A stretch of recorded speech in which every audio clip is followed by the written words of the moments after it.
E eu queria abrir esse culto, queridos, lendo com vocês o Salmo 91, que diz assim: aquele que habita no esconderijo do Altíssimo descansa na sombra do Onipotente.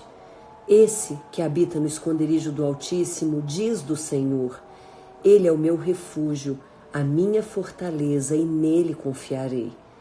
Porque Ele, só Deus, pode te livrar do laço do passarinheiro e da peste perniciosa, como diz esse salmo.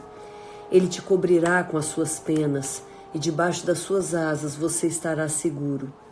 Você não temerá o terror noturno, nem a seta que voa de dia, nem a peste que assola ao meio-dia.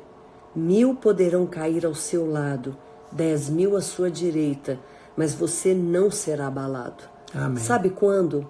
Quando você fizer do Altíssimo o seu refúgio. Nenhum mal te atingirá. Amém. O Salmo 91 continua dizendo: nem praga alguma chegará à sua casa. Você pedirá a Deus, você clamará a Deus e Ele te responderá. Na angústia, no momento de preocupação, de problema, Ele estará com você. Ele te livrará. Ele te dará vida longa e te mostrará a verdadeira salvação. Amém. E Ele termina dizendo: não tema, faça a sua Não parte tema. E confie nele. Feche seus olhos, vamos fazer uma oração. Pai amado e querido, eu peço a Ti que o Senhor fale ao nosso coração agora.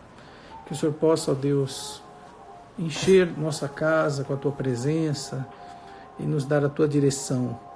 Que o Senhor mova no coração de cada um aqui que está nos ouvindo, que todos possam ser abençoados por essa palavra, que o Senhor possa quebrar toda falta de fé, toda dúvida, todo medo que tenta invadir o nosso coração nessa hora e possa nos dar a Tua bênção, a Tua proteção, em nome de Jesus. Amém.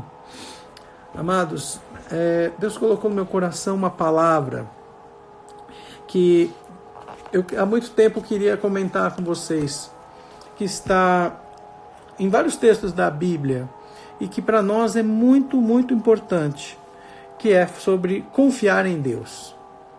Será que você confia em Deus? Será que nós temos confiado em Deus? Será que existe alguma coisa a mais que nós podemos conquistar se a gente conseguir dar um passo e confiar em Deus? Será que nós conseguimos liberar algo no reino espiritual, algo poderoso sobre a nossa vida? Então eu queria começar com um texto que está em Hebreus, no capítulo 10, no verso 38, que diz assim: mas o meu justo viverá da fé, e se ele recuar, a minha alma não tem prazer nele. Esse texto é muito forte, porque ele fala 3 coisas. Primeiro, ele fala que existe um povo justo, um povo que confia em Deus, um povo que tem fé. E este povo, ele vai ter uma luta, um desafio muito grande. O desafio é não recuar. Então, você pode imaginar que há momentos na sua vida que você tem um pouco mais de fé, um pouco menos de fé, porque estamos caminhando, como disse Paulo, de fé em fé, de glória em glória, e às vezes há uma força querendo fazer com que você recue. Pode ser uma tentação, pode ser uma luta financeira, pode ser um problema de relacionamento familiar, pode ser uma fraqueza física, uma doença, coisas que muitas vezes tentam abalar a sua fé. E nesses momentos, o Senhor diz: o meu justo vai continuar vivendo pela fé, e ele não pode recuar. Nos momentos que ele recua, Deus fica triste. Deus não se agrada. Ele só tem prazer quando nós estamos firmados na fé. Mas veja, eu queria fazer algumas perguntas, responder algumas perguntas hoje. O que fazer em tempos de crise para você não perder a fé? Porque em tempos de crise surgem várias dúvidas no nosso coração que tentam fazer você recuar. Será que Deus sabe o que estamos passando? Eu não sei. Quantos de vocês podem até responder aí no seu link, né? Quantos de vocês já tiveram essa dúvida? Quantas vezes você já passou uma crise e de repente veio essa dúvida no seu coração: poxa, será que Deus sabe que eu estou passando isso? Será que Ele não sabe que está doendo, que essa crise está difícil? Será que Deus não está vendo o que está acontecendo comigo? Quantas vezes a gente ora assim, né? Quantas vezes a gente tem esse pensamento que às vezes até nos deixa um pouco assim, contra Deus, revoltados. Eu já soube de pessoas que tiveram uma crise e não souberam lidar com aquela crise e afastaram da igreja, afastaram do evangelho. E a gente às vezes vai atrás e conversa com a pessoa e ela fala: não quero saber mais disso não, porque eu fui para a igreja, minha vida piorou, eu fui para a igreja, eu tive muita luta, sabe? E às vezes a pessoa ela não consegue vencer isso, ela não consegue resolver isso, entendeu? Então, será que Deus sabe o que você está passando? Será que Deus sabe o que o Brasil está vivendo, o mundo? Será que Deus está lá num spa, dormindo na rede e não sabe o que está acontecendo com o mundo? Eu queria que você abrisse a Bíblia em Jó, no capítulo 28. Jó, capítulo 28, no verso 24. Ele diz assim, Jó, capítulo 28, verso 24.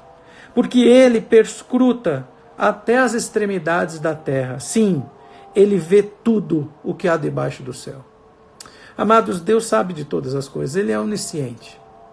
Não há nada escondido, nada difícil, nada oculto. E ainda além, a Bíblia diz lá em Deuteronômio que as coisas ocultas pertencem a Deus, as reveladas pertencem ao homem. Ou seja, você precisa ter certeza no seu coração de que Deus sabe tudo o que você está passando. Ele sabe de cada lágrima, cada dificuldade quando o seu filho sai de casa e você não sabe onde ele foi. Quando você pede para o seu marido ou para a sua esposa para te dar um abraço e não recebe.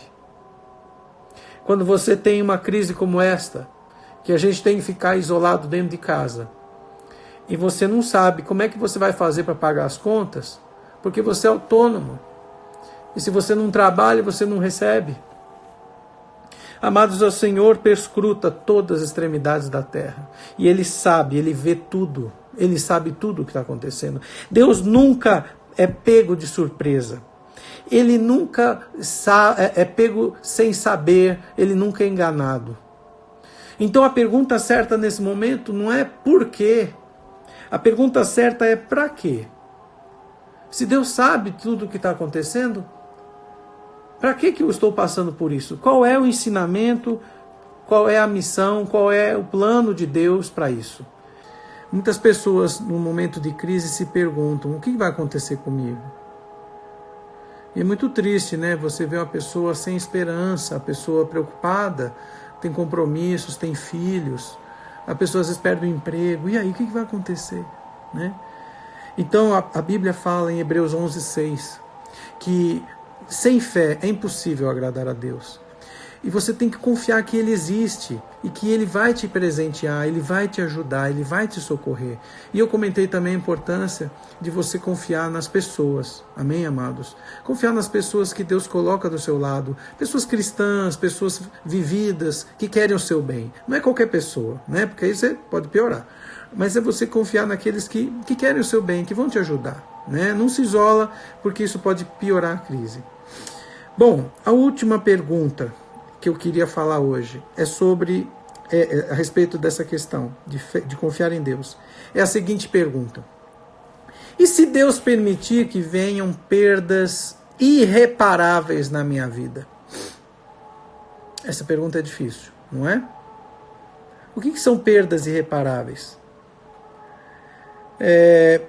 Entes queridos ficam velhos e morrem, não é? Você pode ter uma tragédia no seu país. Nós estamos agora em meio a uma dessa situação de tragédia. E nessa tragédia, que essa pandemia é uma tragédia, né? Todo mundo isolado, muitas empresas estão paradas e pode haver até um problema de falência. E aí? É uma perda talvez irreparável para alguns. Infelizmente, também tem situações que nós somos atacados pelo inimigo. Armadilhas que você distrai ou que você cai sem perceber. Já tive casos de pessoas serem traídas por pessoas da própria fé, da própria família. Então, o que acontece quando vem uma perda irreparável? Uma crise dessa? E eu queria ler para você 3 textos. O primeiro está em 1 Coríntios 15, 57. 1 Coríntios 15, 57, que diz assim: mas graças a Deus que nos dá a vitória por nosso Senhor Jesus Cristo. Amém? Amados, eu quero passar para você essa esperança, entendeu? Deus sempre está no controle, Ele sabe, mesmo que você não saiba, Ele sabe antes das coisas acontecerem, e Ele tem um plano B, Ele tem condições de te dar vitória. Não subestime o poder de Deus, Ele é o Todo-Poderoso. Mateus no capítulo 25, verso 19, verso 25, ele diz assim, que para o homem isso é difícil, impossível, mas para Deus tudo é possível. Paulo em Filipenses capítulo 6, verso 13, ele fala: tudo posso naquele que me fortalece. Amados, a Bíblia fala em Romanos, somos mais do que vencedores em Cristo Jesus. E eu quero deixar esse texto para você com muita confiança, porque eu também passo por crises e também já tive perdas irreparáveis. E a Bíblia fala, olha, não deixa isso te abater, porque Deus vai te dar a vitória. Talvez não seja do jeito que você imaginou. Como eu disse agora há pouco, muitas vezes a guerra, a luta, termina de um jeito que você não planejou. Não é do jeito que você queria, mas eu sei que Deus vai te dar a vitória, mesmo com perdas irreparáveis. Também quero ler para você Lucas 10, verso 17 a 20, que fala quando Jesus havia enviado os seus discípulos. Uma coisa tremenda esse texto. E quando eles voltaram, diz assim, Lucas 10, no verso 17 a 20. Voltaram, pois, os 70 com alegria, dizendo: Senhor, em teu nome até os demônios se nos submetem. Mas Jesus respondeu a eles, olha só, eu via Satanás como um raio cair do céu. Eis que vos dei autoridade para pisar serpentes, escorpiões e sobre todo o poder do inimigo, e nada vos fará dano algum. Contudo, não vos alegreis porque se submetem os espíritos. Alegrai-vos antes por estarem os seus nomes escritos nos céus. Glória a Deus. Porque a nossa esperança, em termos de terra, é que Deus nos dê autoridade, vamos guerrear, vamos confiar na vitória. Mas em casos de perda irreparável, a nossa esperança também está nos céus. Lembra que Jesus, diante de Lázaro morto, teve o Jesus homem, que chorou, e teve Jesus Deus, que fez o milagre e ressuscitou Lázaro.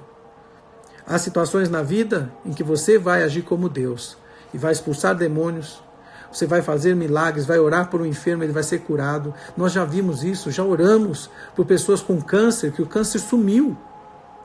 Porém, amados, o texto fala que nós não temos que ter alegria nisso. Sim, nos alegramos, claro, mas a nossa esperança, a nossa fé não está nisso. A nossa fé está além disso. A nossa fé está que os nossos nomes estão escritos no livro da vida. E mesmo que haja uma perda irreparável, no final nós somos mais do que vencedores. Amém? Amém. A nossa esperança não está nessa terra. Isso tudo é passageiro. A nossa esperança está no céu. Nós não vamos nos apegar às coisas que são passageiras, mas vamos nos apegar às coisas que são eternas.